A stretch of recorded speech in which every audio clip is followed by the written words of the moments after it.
Around 400 people gathered at the Tonnequint Cemetery in St. George for the annual Wreaths Across America program.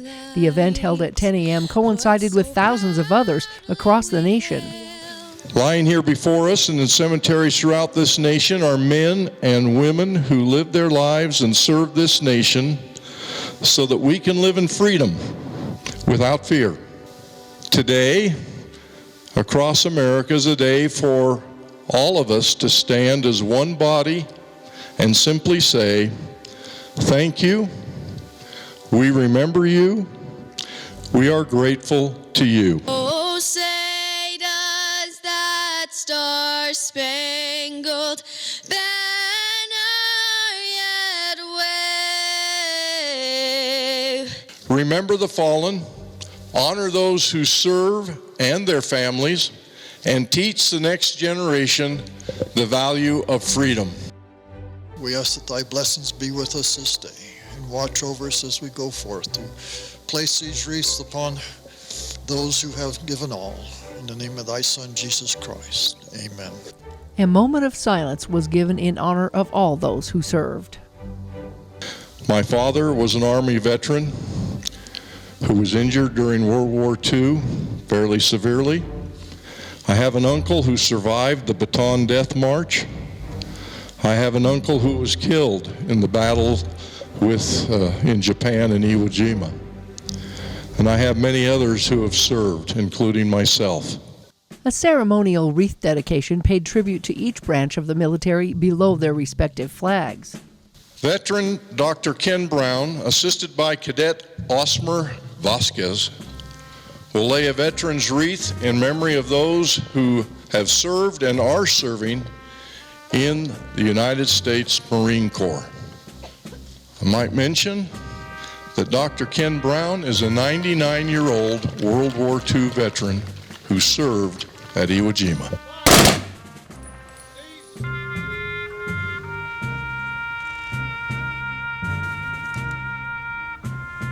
A wreath also recognized those veterans who never returned home.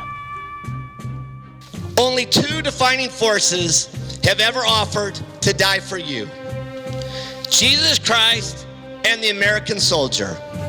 One died for your soul, the other for your freedom. A proclamation declaring December 17th as Wreaths Across America Day in St. George was read by City Councilman Jimmy Hughes. And whereas the project originally started in 1992, when wreaths donated by the Worcester Wreath Company were placed on the headstones of our nation's fallen heroes during the holidays. The meaning behind the live wreaths was then explained in detail as they were ushered in by the Dixie High School Air Force JROTC cadets. And that many of these trees are actually living memorials of our fallen ones. Their limbs contain dog tags created for and placed by our Gold Star family members, and also any veteran or anyone who is currently serving. And each of the 10 bows represents a different meaning.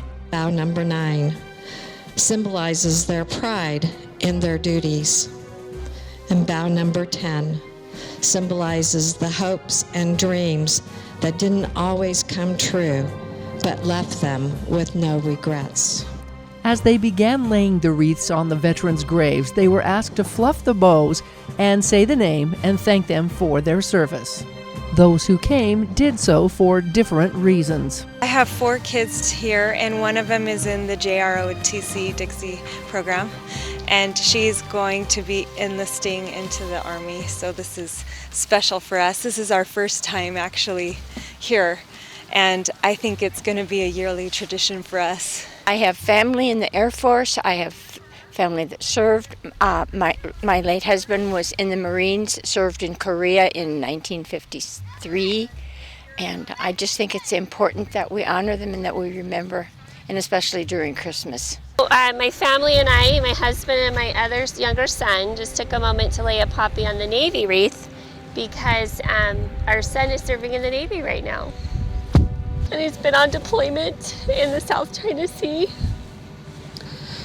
And he just got back, and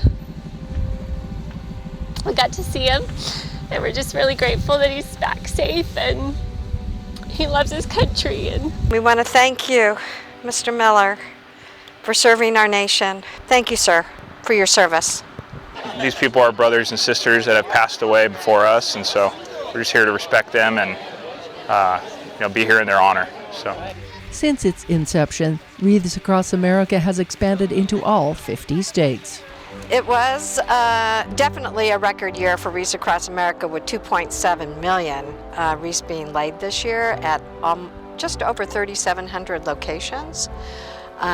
We are record-setting also this year. 968 wreaths were laid at Tonnequint not too long ago, and then we made our way over here to St. George Cemetery, where 1,185 veterans are buried here. So it was, it's quite a sum. And every year, unfortunately, the number grows. We lost quite a few veterans this year, over 100. O'er the land of the free